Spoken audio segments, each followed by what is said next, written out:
What is up, VQ family? I have these Z1 Motorsports front adjustable control arms that I will be trying to install today. So really all that comes with this is this Loctite, to put on the threadings. I don't think it even came with instructions. I mean, I've had these since September. It's been a long ass time now. I've just been procrastinating. Well, I haven't had the time to do it, but hopefully today I can knock them down. I'm not sure if I will be able to get them aligned, but I'm going to align these myself to the best that I can, and then I'll take it to an alignment shop. When you lower your car, a lot of people forget to go with suspension parts. They don't realize that your car is now out of factory spec because the OEM control arms, you can't adjust them. So definitely check these out if you do plan on lowering your car, or if your car is already lowered and you don't have these. Same thing with tow arms and camber arms. Alright guys, so we have the tire off. What you're going to need is a 17mm socket for this, and a 14mm for the rear, for these bolts. I'm going to be using an impact gun. I have this raised up a little bit so you can put pressure on here, so you can take this off.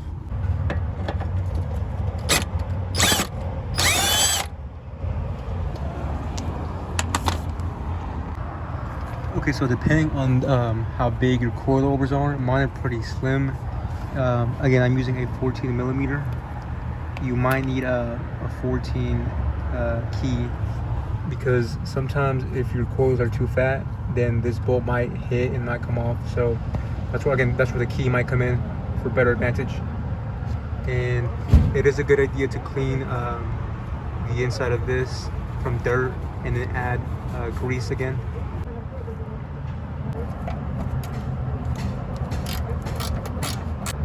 One-handed, guys.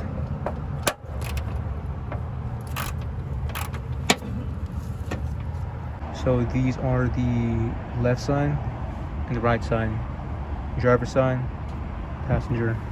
But you want to adjust these to the OEM factory. So for the threading, you want to make sure that you don't exceed more than 15mm. So you want to ensure that this piece is straight. It's a horizontal. It's not crooked or anything. I will show a picture of the manual from Z1.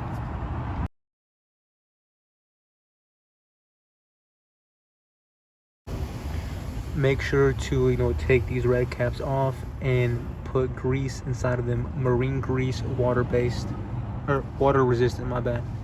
So like I was saying earlier, you want to make sure that the threading does not exceed more than 15mm. That is very important.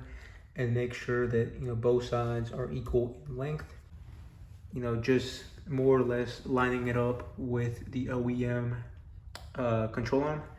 But I'm just trying to get these installed so I can actually take it to an alignment shop, a laser alignment shop, where they can put everything into spec perfectly, no camber, etc. I forget what this is called. I'm going to call it the lock wash. You want to make sure that you tighten this to where it's touching the control arm. So not like this. You want to torque this down. So as always, make sure that you do put grease inside of them. Z1 specifies that you should put grease every 5,000 miles, and you want to make sure that the grease fittings are facing downward, so you can obviously access them when you're doing maintenance.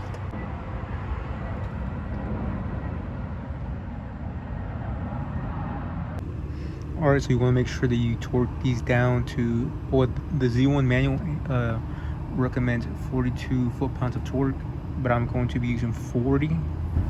I'm able to torque it from this side, but it doesn't fit from this side, so I'm just going to hand torque this to my best ability.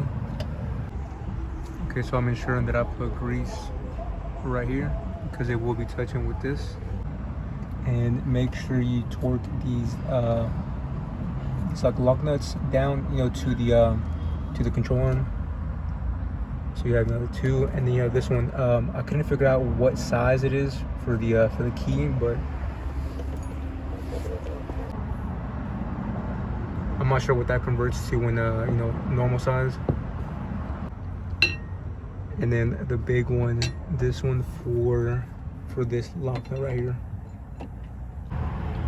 So Z1 supplies you with a new nut. Behind here, you will use a 17 mil key to hold the back of this so it stays in place. So when you're torquing this nut, it's not gonna move. For this nut, it's gonna be an 18, and I'm gonna use a swivel one, so it gives me more ability. All right, so we are now on the other side. I didn't have to hammer it for the other one if it does get stuck. All right, so I was having trouble taking this one off. So what you want to do is you get a longer ratchet, and it'll give you much leverage, so you're able to take it off. And this one's not coming off. I think it's just gonna rust it. So, all right, guys. So I ended up having a problem with the bolt up here. It was gonna strip, so I couldn't use that. So luckily, I went to Lowe's and they actually had the right size. It's that's it. 75 millimeters. I was just testing it to make sure that it actually stays. And I did have to drop the suspension from up top, so I was able to fit the bolt through here. All right, guys. So I've just installed the well, a couple days ago I installed the upper control arms. As you can see, it's all right for what I did. It does have camber and stuff, but we are at deft motion right now, and I'm gonna get the alignment done. Yeah, that's the shop, deft motion. They got an S2K. I'm not sure what this is, some Mazda, but then they have this, like, I think it's like a track build. Pretty nice.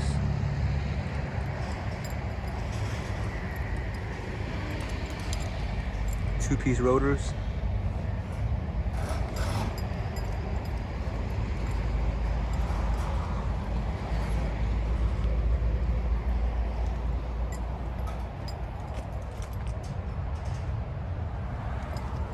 And then it got another S2K over here.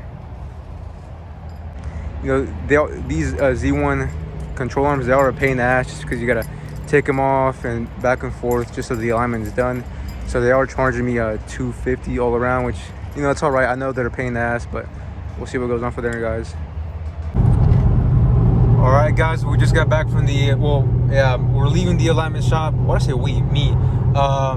It's a beautiful day. It was raining, but I still haven't actually really looked at it because I just got out of there because I'm hungry as hell. But man, these Z1 control arms, bro, like, you can definitely feel a difference. It feels like stiff, but like in a good way. I do have BC Racing BR Series coilovers, so I believe that definitely does help. But now, you know, like, I can take like a sharp corner, and, you know, it feels really nice. There's less body roll, so I mean, I definitely check these out for sure. I'm gonna try to find a gas station. Sorry, it's like bouncy as hell. Damping settings and shit, you know. Okay, so these are the before and after. To be honest, I still don't know what this exactly all means. I think I got some more, still have camera up front. I don't know. I'll like probably research this later on. So I do still have some camber. I don't know, man. Every time I go to an alignment shop, for whatever reason, I mean, I'm not trying to put blame on nobody. I remember at one point, the rim of the wheel would actually poke out more, and it will look more flush, like, you know, just straight vertical. But it's whatever. But that's pretty much the end of the video. I'm gonna close that out. It's your boy Deathwish signing out. Make sure you peep the IG, and I'm out, guys.